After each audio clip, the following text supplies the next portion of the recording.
Alright everybody, as promised, here is some more gameplay with the Snow White Amber Amethyst deck. And again, I'm a huge fan of this deck. I really like it. It's pretty fun to play. But to start off, we're going up against a Ruby Amethyst deck going second. The opponent inks a Mim Snake and passes turn. We actually want them to play 1 and 2 drops because it means that it's just easier for us to deal with their board since we do play the Exerting Pinocchios. So this is actually benefits the opponent because it means that their mid game will be harder to deal with. And this deck, unless we establish like the Queen and the Peter Pan Shadow, it's harder for us to deal with the Minnie Mouses. But at least we do have the Pinocchio. We do have the Elsa, which is one of our key endgame pieces, so having it in our hand is kind of dead for the first couple of turns, and that is definitely a criticism of the deck. Just like with Ruby Amethyst, you know, you have that Ursula early on. It's just a dead card in your hand for the first 7 turns, and you just have to kind of play around it. So there are some tweaks you can make to the deck. But here you can kind of see, again, knowing how Ruby Amethyst plays, I went for the Exerting Pinocchio on the Maleficent turn 3 for the opponent because I didn't want them to sing Friends or have a Mim line that they can bounce back the Maleficent with. So I shut down the Maleficent with the Exerting Pinocchio, took it out with the Simba, which sets up my follow-up play, which is the Rapunzel on the follow-up turn to draw 2, healing the Simba. Now again, Ruby Amethyst is tier 0 for a reason, and you can see them easily able to kind of claw back advantage with that Mim Fox play here, but we're not in a bad spot. So we're going to go ahead and continue to draw cards because again, this is what this deck does. It's able to draw a ton of cards. And now I'm debating which one do I want to play here. I think I probably should maybe go for the Mim Fox to protect the Pinocchio, but it's totally fine because that Pinocchio is not really the biggest threat. If the opponent ends up dropping a Maui next turn, they're definitely going to be taking out the Rapunzel. So I opt to go for the Rafiki line there instead so that I can get some extra quest in with the Pinocchio. Sure enough, they do have the Maui, and they're just struggling to try to keep up at this point, right? Because they just need to have a board presence, and you know, their cards are going 2 for 1, right? Their Mim Fox and their Mauis are going 2 for 1. And unfortunately, we have to trade out those advantages. But again, in a deck that draws a ton of cards and generates advantage from the discard with the Snow White, if we eventually see it, you're totally fine. If we do get a Shift Queen as well, it'll be really strong. But unfortunately, the opponent has a Tremaine. And now you might be thinking, well, Quantum, look, Ruby Amethyst is just dominating you now. You went off to a hot start, and you just kind of fizzle out. Not necessarily, because like I said, or maybe I didn't say it in this video, but I'm going to say it now. Your game plan and the lines that you play against these like meta decks, you have to know what it is that you're trying to aim for. And so again, playing Ruby Amethyst, I know that, you know, obviously you can see here the opponent is kind of lacking in the lore count here. I need to know, I know I need to race them, and the Elsa in this deck is a huge tempo disruptor for the opponent, because if I lock down their Tremaine and their Ursula with that Elsa, and I already have 4 questing pressure on board, that's going to force the opponent to use up their Be Prepared and clear their own board, which resets tempo back to me because they're going to use their turn to actually cast that Be Prepared because their Ursula will be tapped down. They can't sing the Be Prepared. So I know, because I played against Elsa many times with Ruby Amethyst, and I know how devastating it can be when you see that drop and you know your characters are going to be exerted for the next turn as well. So the opponent, again, down to 2 cards. I'm banking on one of them being a Be Prepared. The Lady Tremaine drops again, and I'm just going to take out the Pinocchio because I know that I can drop this Elsa, quest up to 11 with the two questers on board, and the Shadow and the Rapunzel, and then the Elsa will put an additional 3 lore pressure on board, and then I have game in my hand because Goat Bounce with Mim Fox will actually be game. So if you actually look at how things are right now, if the opponent doesn't deal with my board, I go to 15 with just the Rapunzel and the Shadow, and they can't take out the Rapunzel with just the Snake, and then I go to 18 with the Elsa questing for 3, and then I summon Goat for 19, then I Mim bounce it back for 20 and win the game if the opponent does not Be Prepared right there. So they knew what they were doing, because, you know, 11 lore. Then they, again, they see the Goat and they're like, yeah, I made the right choice in Be Preparing there. They have follow-up in the Ursula, but now we're feeling really comfortable because we have 2 cards on board, and we have, oh man, just more Surfer Stitches. And at this point, oh, we drew into the Snow White. It's pretty much GG's now. The opponent continues to have to deal with my board, and this is, again, the game that you play. With Ruby Amethyst, you might be thinking, oh my gosh, like, they just dominate the board. But what are they going to do? Quest here? Then I just quest for game next turn, right? And I bounce back the Goat and replay Goat. So they have to deal with my board. They can't afford to quest right now, and that's exactly what you see them do. But they're maybe unsuspecting of the Snow White shift here, and the Snow White shift, you know, it just feels like the world is your oyster at this point, right? Because I'm just looking and I'm like, oh my gosh, what do I want to do? I can get back the Elsa, but then I can't play it this turn. Most likely I'm going to crash the Surfer Stitch into the Maui, which sounds crazy, but I'll just draw 3 off the Rapunzel, because why not, right? Why not? The Ursula is only questing for 3. It'll put him at 13. I'm going to go to 15 with the, or sorry, 16 with the Snow White, and then I'm going to draw additional cards, so I should have every answer in the book to deal with this Ursula, and I can always quest again with the Snow White, assuming the opponent doesn't have another Maui to take it out with.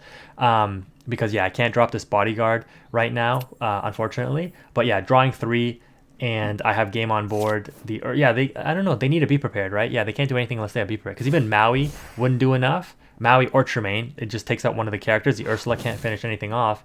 So yeah, if they don't have be prepared, it's game. And yeah, just like that. Once I see them sitting there thinking, I just give them the well play before they resign. Because it was a good game. Don't get me wrong. It's not a BM, guys. Again, I don't know where that really comes from. It's a genuine good game. It was a good game to play. But yeah, we ended up taking that one. In this one here, we're going second once again against the deck that usually wins when it goes first, in the Amber Emerald Mufasa deck. This guy is on the version 1.0. And I'm going to also point out why I like 2.0, which again, check my channel for that deck list on the Mufasa deck if you're interested.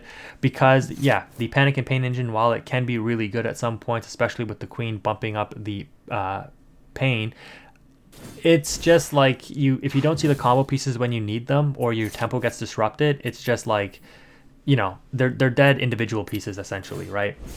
So we have a, no 1-drop, which is unfortunate, but we do drop a Snow White on turn 2.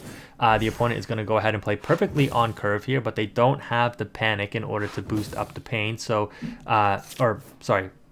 Panic to boost up the Pain, right? I think I got that right. But they do have a dock, which is still very, very strong. We're going to use the Snow White, since it's a 2-3 body, to out the Queen, Mim Fox it back to hand, and then take out the Pain with the Mim Fox. And this is why this interaction is just like so amazing, because look at the difference in advantage now. The opponent's hand was fairly weak. You can see that they played that Panic from like the card that they drew. So again, they were just like 1 turn away from getting their combo off, but we ended up disrupting them, and they had to take out the Mim Fox with the dock there, I guess, just because their hand wasn't the greatest. So yeah, they just didn't have combo. We established a Peter Pan Shadow because, again, we know that the Emerald Amber Mufasa deck plays those evasives, and with the Rafiki also gaining evasive here, like, this is how insane this interaction is. Because you play these rush characters, like, you can just constantly get free advantage, heal your stuff up with the small Snow White or Rapunzel, and it's just like infinite advantage for you, right? And now I'm just sitting totally pretty. I do need to see a Pinocchio, to be fair, because, that exerting Pinocchio, crashing it, recycling it with Snow White, protecting the Snow White with the bodyguards, keeping my evasives on board to quest, being protected by evasives and or a bodyguard, and or just dealing with the opponent's evasives is absolutely insane. So I drop a Maximus here, but I don't put it in exerted because I don't want this Queen to kind of do the buff and debuff. But essentially, I have to bait out the Queen doing that to get it exerted and take it out, right? My evasives are questing freely, right? Because they are protected naturally by evasive. They don't need a bodyguard. And we draw a Mim Fox here, which is kind of huge. So the Rafiki is going to be able to crash into the Panic there, and then we're just going to kind of keep up with questing a little bit by going in with the Shadow. And then I finally opt to say, okay, yeah, I'm going to have to eventually just get this Queen to quest. So we're going to go ahead and shift Snow White, and then ink the Fox that we bring back. So again, another good application of Snow White in generating free ink for you from your discard pile. We're going to go ahead and quest with the Maximus as well, and then bounce back the Rafiki with the Mim Fox. Now the opponent is going to quest with the Queen in order to deal with my Maximus, and look at, like, they have to deal with my board, right? They're no longer can you just aggro quest me because I'm out aggroing you, right? Because I have the ability to deal with your board while still maintaining my own board. That's the advantage of the rush characters with the Snow White healing. Like, I just generate free advantage, so your aggro strategy is just shut down. And when these aggro decks have to start dealing with your board, they usually just lose the game now, right? Again, the Genie, pretty good tempo disruptor, but the whole thing about Genie is that he's evasive, and we deal with that thanks to the Peter Pan Shadow here, right? So we're just going to go ahead once again, because they bounce the Snow White back to my hand, get free advantage off of that Snow White healing up the Mim Fox. We're not going to quest with the Shadow because we need to keep it on board, because it is a critical piece in order to keep our evasives, or our rush characters with evasive. They top deck Array, which normally would be amazing, but again, because we have Snow White, it doesn't matter. We're going to be able to quest with the Snow White and get back a Mim Fox. Maybe should get back Rafiki there, just because I can just drop the Rafiki and deal with the Array right away as soon as it quests. And once again, we can now drop the Maximus Bodyguard, which means we can quest with the Shadow, because we know that these Amber Emerald Mufasa decks don't have removal. Their removal is Genie, right? So the Genie could bounce back the Maximus and deal with the Peter Pan Shadow, I guess. But the odds that we're going to top deck that is pretty low. And even if they did take it out, we would have the Snow White to get it back anyway. So just like that, the opponent kind of realizes it was game, and we just drew the Pinocchio there. So yeah, again, just the deck is doing what it needs to do in order to kind of keep up. On screen here is probably the deck list, also linked in the description.